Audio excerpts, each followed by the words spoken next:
Welcome to Our Girl Relationships. We talk about the problems people face in their day-to-day lives. Let's start with the video. This is as magical as it sounds it is, and honestly, I myself, who is typing this whole thing into a post, doesn't believe this happened. Like, if I see a random post on Reddit like the one I am about to make, I would literally think some teenage girl wrote a fan fiction about her favorite boy band and someone else copy pasted it here, and I am okay with no one trusting in me. But this is completely post worthy in this sub, so yeah, less goo.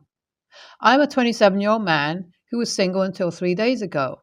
Now I'm engaged overnight to the most beautiful and kind woman in the world, who also is the queen of my hearts. Please excuse my corny ass. I am so happy. I drank to celebrate and I get talkative. Now that I don't have anyone else in my hotel room, I'll be talking here to everyone. Excuse my politically incorrectness because I don't care about anything else except for me getting married and having 3 cute kids and falling more deeply with this woman whom I am already madly in love with. My fiance is 28. Of course, a woman, laugh out loud because I said that before.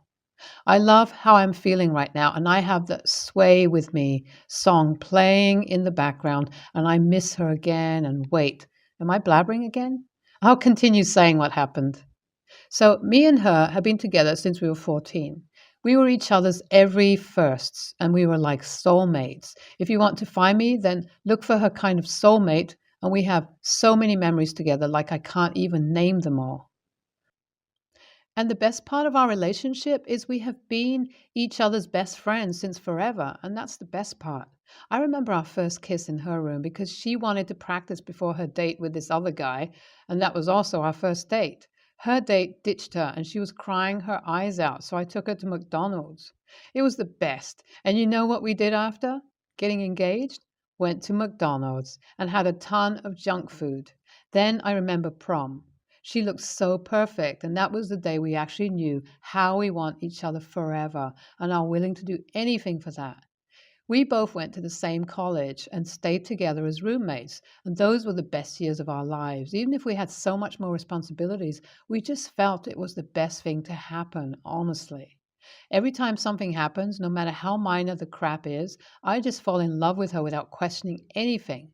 But we had our bad times too. We were also apart, and that's how all these things happened. After college, I moved to Florida because I got a job there.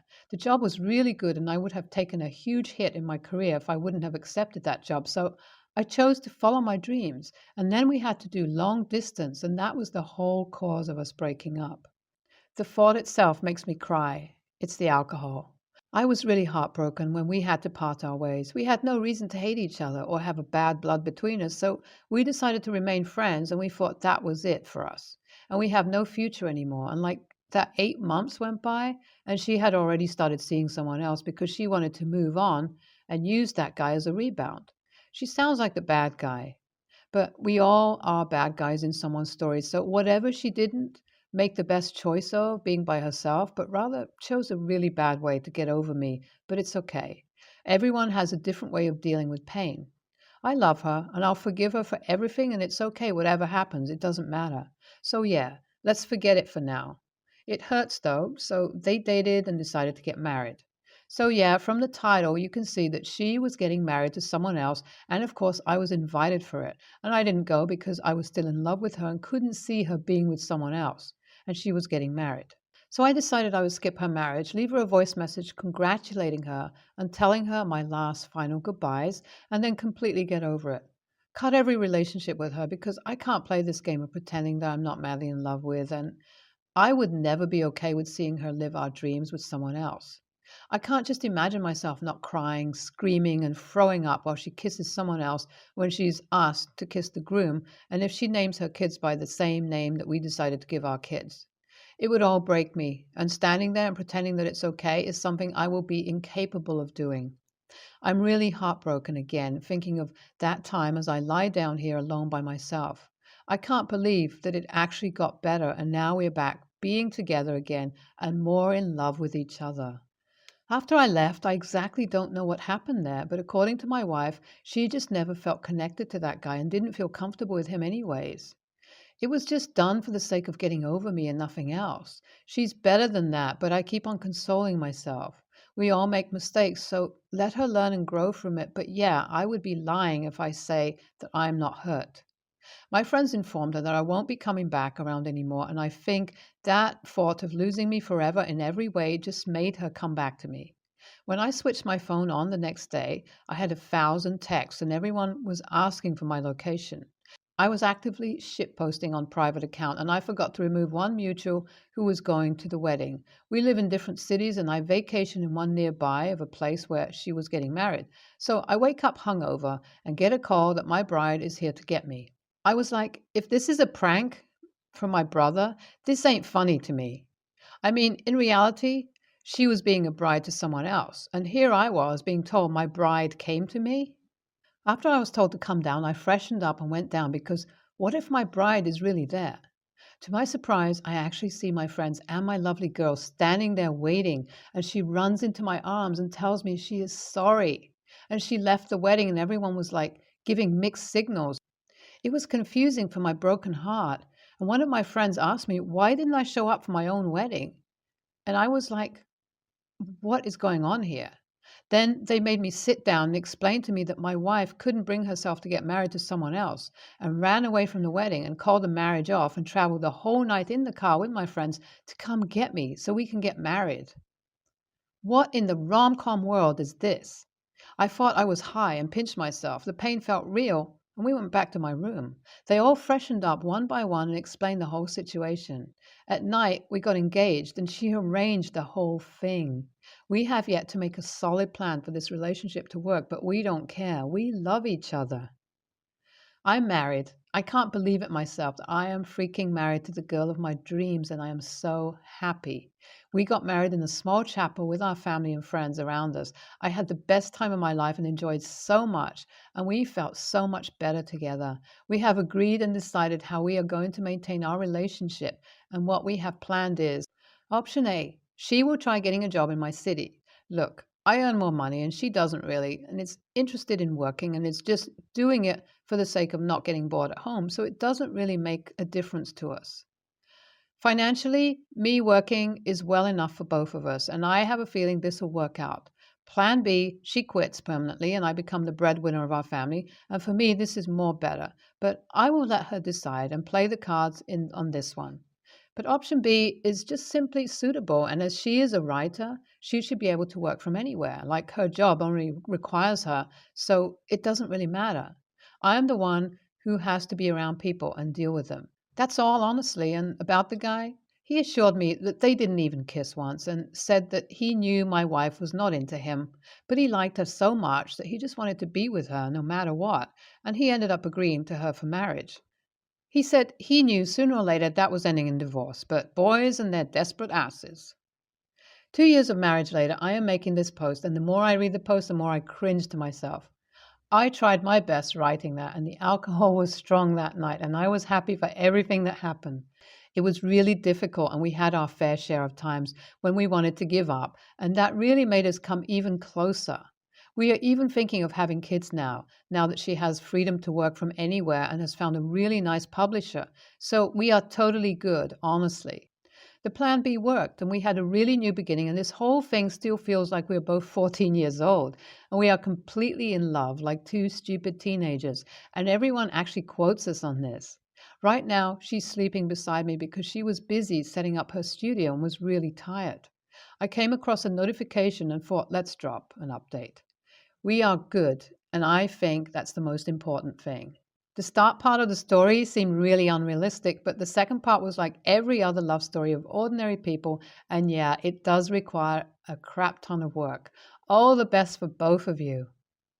I will write a book about this, and as your wife is a writer herself, tell her to write a book. I'm a 26-year-old female, and my parents divorced when I was 2. My mom married my stepdad when I was 5, while my bio dad married my stepmom when I was 9. Bio dad is still in the picture. I used to spend the weekends there until I turned 13, and then I only saw him at summer, winter breaks until my 18th birthday. He's not abusive, but he has two stepchildren and two bio kids who we also took care of. So one-on-one time with him was pretty much a no. My stepmom used to force me to share everything with her kids, and she used to call me selfish and bratty whenever I begged my dad for time alone. His side was just draining. That's why I stopped going there as soon as I could. Too much noise, too many people. I was either shoved with all of them to a van to do things his stepchildren wanted to, or straight out ignored. I think my breaking point was when I turned 14 and he came late, 3 hours late, to my birthday because his children just didn't want to come and he didn't have the heart to come alone. My mom and stepdad, who I consider my real dad, were totally different. I have just a one step brother from his side, and things are just simpler and happier. My stepdad was always there for me. He's the one who taught me how to drive, self defense. He was there hanging the balloons with me 2 hours before at the same party my bio dad arrived so late. I'm getting married in 4 months, and yesterday I went to my bio dad's house to inform him he was not going to walk me down the aisle. I'm his only daughter, and that my stepdad would be the one doing it. He asked why, and I just came clean. I said he wasn't my dad. He hasn't been it in a long time, and that I was beyond tired of pretending he was. I felt guilty for so long, but this moment was supposed to be about me and the people who truly loved me. And I would rather have no one walk me down the aisle than him because he wasn't a real dad for me. He cried, like fully cried, and asked what he did wrong, and I actually gave him a few examples of the many times he failed me. I said he was welcome to come, but that my decision was final. He asked for a compromise, like the two of them walking me down or some, but I said no.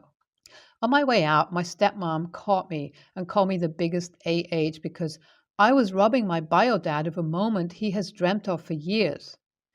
I just shrugged and said that if that's what she believes, then she was welcome to skip the wedding. I'm sure of what I did, but it left a bad taste in my mouth. Your NTA. Also, I want to ask, are you my husband? Haha. He went through what you went through. He calls his stepdad dad and considers his stepsisters and his mom family. Because family is more than just about whose blood you share. It's about who makes the effort to the people you care about. As far as I'm concerned, your stepfather is your dad, plain and simple. He put in the work. He gets the reward. NTA, why should he get the spot reserved for the person who has been there the most? Biodad has consistently proven she is not 1, 2, 3, 4, 5, but last is almost everything. Sometimes even an afterthought. He's been dreaming of a moment for years while his daughter has spent years dreaming of him actually giving a crap. No, NTA, your wedding, your day, your rules. If they don't like it, don't come, just like you haven't for the majority of my life. My sister started dating a 45-year-old man when she was 20. My parents strongly disapproved and my sister angrily moved out. She went completely no contact with our parents but had slight contact with me through Facebook. 3 years ago, she came home to our parents as it turned out that her boyfriend had been cheating on her with an even younger woman. My parents immediately took her in until she found a job. After that, she moved again and for some reason stopped contacting mom and dad. Suddenly, out of the blue, she sent us invitations to her wedding some time ago. Now, her wedding was on the date of my daughter's 10th birthday. We had decided to celebrate it in a big way for a really long time, and I absolutely was not going to back off on this. My parents begged me to go to the wedding with them and that my daughter's birthday could be celebrated a few days later, but I denied. I also didn't like how easily my sister just drifted away and didn't even have the decency to contact our parents after she no longer needed them. But the main reason I refused to go was that my daughter didn't deserve this last-minute change of plans after being excited for her birthday for almost a month. So my parents went to my sister's wedding alone. I didn't even have her phone number, just her email address as it was printed on the invitation cards, so I simply mailed her 2 days before the wedding with a short and impersonal message explaining why I couldn't come. A week after the wedding, my sister called me and said that she was upset that I was putting on a birthday party, something that comes every year above her special day, the day she wanted to spend with family. I lost it and proceeded to tell her how she had continually hurt our parents with her actions and that they were very forgiving. I also told her that I stopped considering her family after she did not even bother to call after moving out the second time. She was very upset and started crying. I'm clouded by my emotions right now, and I don't know if I am in the wrong. AITA?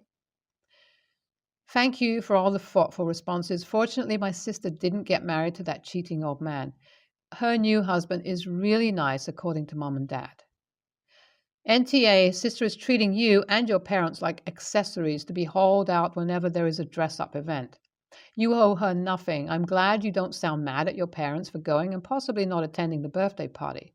It is hard, I would imagine, to not be hopeful that a child is reaching out with unselfish intentions after being treated the way you have all been treated. Your parents will need you when she puts them back on the shelf. NTA, your sister hasn't been part of the family for quite some time and then expects everyone to suddenly put her first when she resurfaces.